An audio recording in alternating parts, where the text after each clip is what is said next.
Result आ गए हैं और रिजल्ट आने पर एक बात समझ में आई है कि जो लोग शुरू से कह रहे हैं कि आएगा तो मोदी ही, आएंगे तो मोदी, लेकिन आने का तरीका मुझे थोड़ा सा कैजुअल लगा। भाई साहब कुछ ज्यादा नहीं हो गया ये? क्यों? क्योंकि सुबह से आ रहे थे और रात तक आ ही नहीं रहे थे। कई लोगों को तो ये कहना पड़ा कि मोदी जी जल्दी आओ, मुझे सुबह पनवेल निकलना है। मतलब लोग इस कदर से परेशान हो गए। अब जाके पापा वॉर रुकवादी से ऑल आइज ऑन नीतीश तक सफर तय हो चुका है। अब सबकी निगाहें नीतीश और चंद्रबाबू नायडू पर है। नीतीश और चंद्रबाबू नायडू क्लास के वो लड़के हैं जिनको हर एक लड़का चाहता था कि यार ये आके मेरे पास बैठे क्योंकि ये मुझे पास करवा देंगे।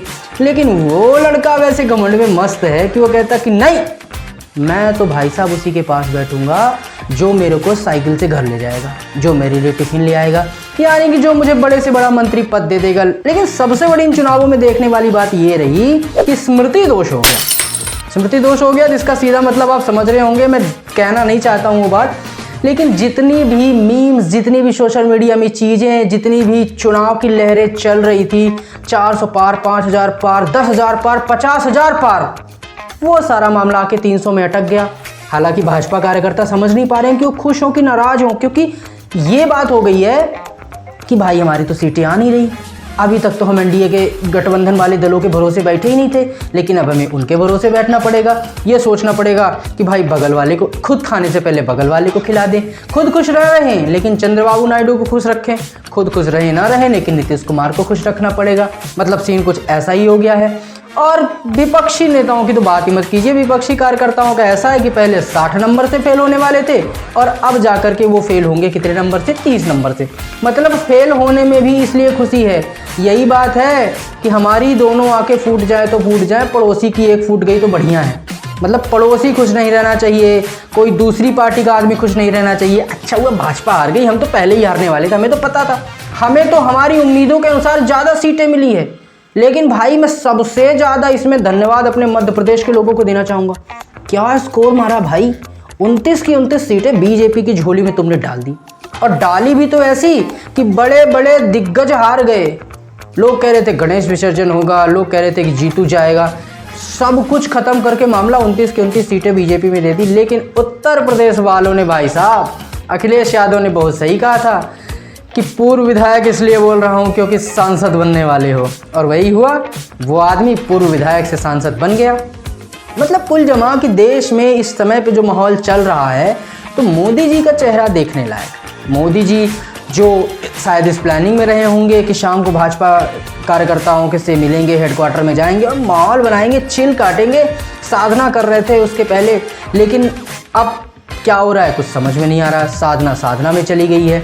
लेकिन कल शाम को उनका चेहरा जैसे उतरा हुआ दिखा तो इससे लग रहा था कि चलो ठीक है, कोई बात नहीं, रूख ना सही तो रेड़े रूख। ये वाली कहानी जो हमारे बघेली में कहते हैं कहावत, वो सीन हो गया है।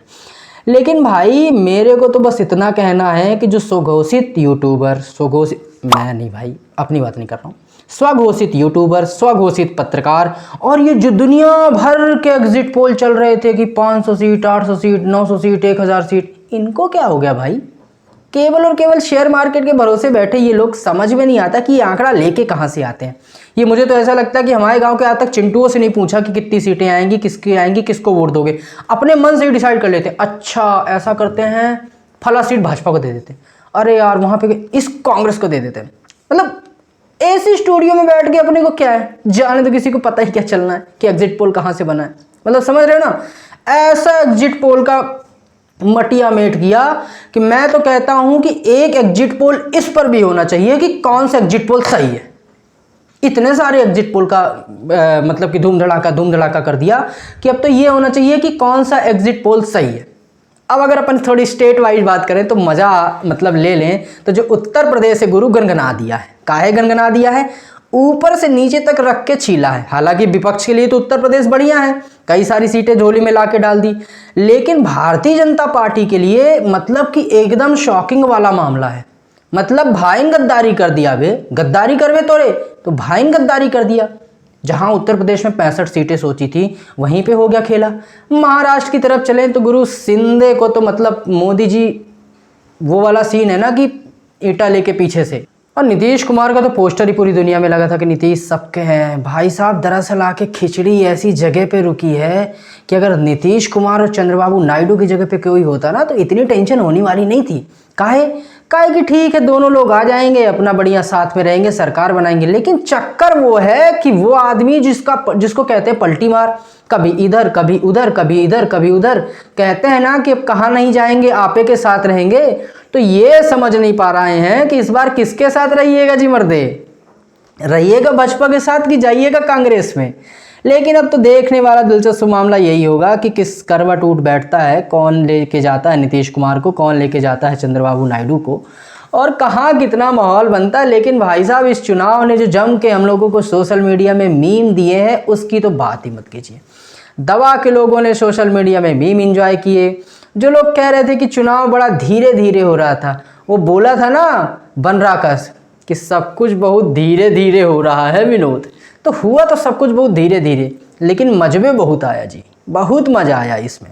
हुआ तो धीरे धीरे लेकिन ठीक है। लेकिन अंत में बस एक ही बात कि भाई साहब पापा ने वॉर रुकवा दी, पापा ने वॉर रुकवा दी, उसका कोई मतलब नहीं निकला। पापा ने ये कर दिया, पापा ने वो कर दिया, ये हो गया वैसा हो गया, और विपक्ष वाले तो बेवजह ही अपने नेता को स्टार बनाने में लगे हुए हैं। समझ में नहीं आ रहा कि क्यों भाई, पता नहीं ले दे के एक ही तो नेता है उनके पास, तो क्या करें, उनको स्टार बनाने में लगे हुए हैं। लेकिन अब कुल जमा देखना ये है कि अब क्या मज़ा आता है, कैसे मज़ा आता है। भाई साहब यूपी तुमने तो ले ली, राजस्थान तुमने भी ले ली, कितने सारे सर्वे, कितने सारे एग्जिट पोल, कितने सारे दुनिया भर के धूम धड़ाके, तीन तमाशे, दुनिया भर की पंचायतें चल रही थी, लेकिन सब धराशायी हो गई। बोले ये लो तुम्हारी सीट, हम जा रहे हैं, हमको करो फ्री, हमको नहीं है मतलब इस चीज़ से। तो भाई यही है, बाकी ऐसी लफाजी इस चैनल पे चलती रहेगी, ऐसी चीज़ें आपको देखने के लिए मिलती रहेगी। कोई काम की बात यहाँ पे नहीं होगी। मैं आपको पहले बात बता दूं, दुनिया भर की जितनी भी बेवकूफ़ बातें हैं, उल्टी सीधी हरकतें हैं, बिना मतलब की टॉक है, वो यहाँ पे होनी है। अगर आपको सिंसियर, अगर आपको सभ्य, अगर आपको जानकारी और ज्ञानवर्धक चीज़ें चाहिए तो उसके लिए आप दुनिया भर के किसी और चैनलों में जाएं। लेकिन अगर आपको चाहिए मस्ती, मज़ा, मजाक और दिमाग को बहलाने वाली चीज़ें तो आप इस चैनल पर आएँ, बताएं क्या सही है क्या गलत है, मैं कितना गंदा कर रहा हूं, मैं कितना अच्छा कर रहा हूं। जो मर्जी हो वो लिखें, जो मर्जी हो वो बताएं। अगली बार सुधारेंगे, फिर सुधारने के बाद फिर वीडियो बनाएंगे, फिर आप बताएंगे, फिर हम सुधारेंगे। परफेक्ट तो नहीं हो पाएंगे लेकिन हाँ कोशिश जारी रहेगी। Thank you.